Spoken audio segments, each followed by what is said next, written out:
नदियों की सफाई की जाए। चालू करो। तो हमारा मन भी स्वस्थ रहेगा और स्वस्थ शरीर रहेगा और एक सुदृढ़ और स्वस्थ देश का निर्माण होगा। इसीलिए मेरे मन में ये ख्याल आया। दूसरा प्रश्न है कि कोरोना काल में आपने यूट्यूब के माध्यम से इंग्लिश लैंग्वेज पर बहुत स्तर पर काम, बड़े स्तर पर काम किया है, ऐसा ख्याल कैसे आया? जी सर, कोरोना में जब लॉकडाउन हुआ तो सारी दुकानें बंद हो गई, लेकिन मैं एक ग्रामीण क्षेत्र में काम कर रही थी, तो मैंने घर आकर अपने पति को ये बताया कि मैं पढ़ाना चाहती हूँ।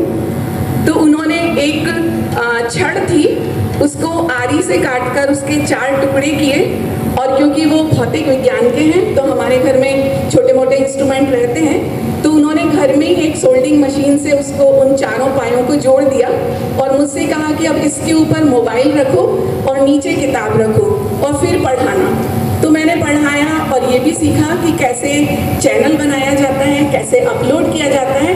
और जब उसका मेरे को रिएक्शन मिला, जो मेरे बच्चे थे ग्रामीण क्षेत्र के, उनको बड़ी खुशी हुई, तो मुझे बहुत अच्छा लगा और इससे मेरा उत्साह बढ़ता गया। अर्चना जी, आपके लिए अगला प्रश्न है।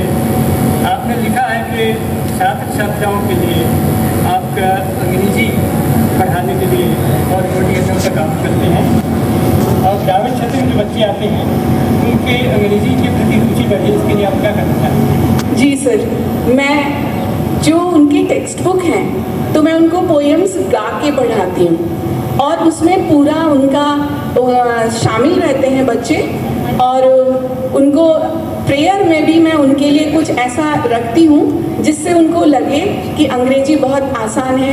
कभी किसी TLM के द्वारा प्रीपोजिशन पढ़ाना, कभी उनको कोई कंपटीशन करवा देना मीनिंग्स पर, तो इससे उन बच्चों को अंग्रेजी जो कठिन है वो आसान हो जाती है।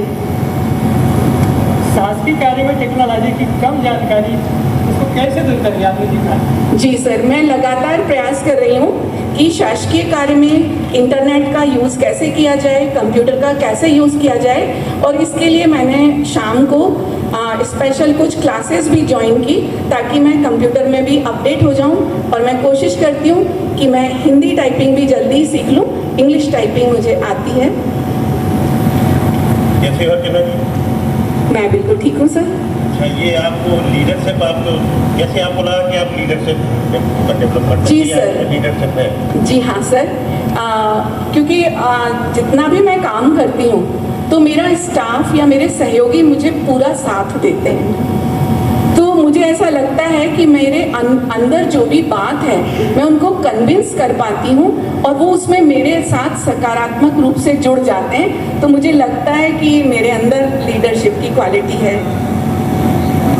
एक और है आपका कि आप बोल रहे हैं कि बच्चों को हम मार्गदर्शन करेंगे, तो थोड़ा एक प्रश्न है छोटा सा। एक बच्चे को जाना है जैसे शहर में और उसको कंप्यूटर में कोई टाइप वगैरह कराना है या फिंगर लगवाना है, KYC कराना है, तो उसको आप कैसे मार्गदर्शन करेंगे कि वो वहाँ पे जाके सही जगह पहुँच जाए? सर, जो ज़्यादातर बच्चे हैं वो मेरे से जुड़े रहते हैं, और जब जुड़े रहते हैं तो आजकल मोबाइल के द्वारा वो बात करते हैं कि मैम से बात करने पर ये समस्या सुलझ जाएगी, और उनको मैं सही लोकेशन बताती हूँ। कई बार उनको उस दुकान के पास जाकर भी मैं खड़ी हो जाती हूँ कि मैं आपको मिलूँगी यहाँ पर और आपका काम हो जाएगा।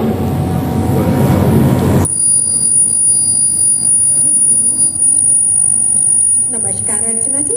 नमस्ते मैम। मैं आपकी भावनाओं को बहुत गौर से सुन रही थी, आपकी कमजोरियाँ, आपकी उपलब्धियाँ, आपके सपने। तो आपने अपने रिज्यूम में लिखा है कि आपका एक ड्रीम है कि आप पूरी लाइफ टाइम गांव के बच्चों के मार्गदर्शन में उनको शिक्षा का अवसर प्रदान करना चाहते हैं, ऐसा ये आपका मिशन है। पर सेवा काल में भी और सेवा निवृत्ति के बाद भी कैसे करेंगी, कोई इसका प्लान है आपके पास? जी मैम, अभी भी मैं दुर्भाग्य से मेरा ट्रांसफ़र शहर में हो गया, जो मैं नहीं चाहती थी, लेकिन मैं गांव के बच्चों से जुड़ी हुई हूँ और वो बच्चे मेरे से जुड़े हुए हैं कभी संडे को या किसी छुट्टी के दिन मैं उनके बीच में जाती हूँ और उनसे बात करती हूँ। और रिटायरमेंट के बाद में मेरा ये सपना है और मेरा मिशन है कि मैं मेरी गाड़ी को एक स्कूल बना लूँ और मैं उन बच्चों तक पहुँचूँ जिनके लिए एक अच्छी शिक्षा एक सपना थी, और मैं इसको पूरा करके रहूँगी। भगवान आपके सपनों को पूरा करे। बहुत अच्छा लगा आपसे मिलकर बात करके। बहुत बहुत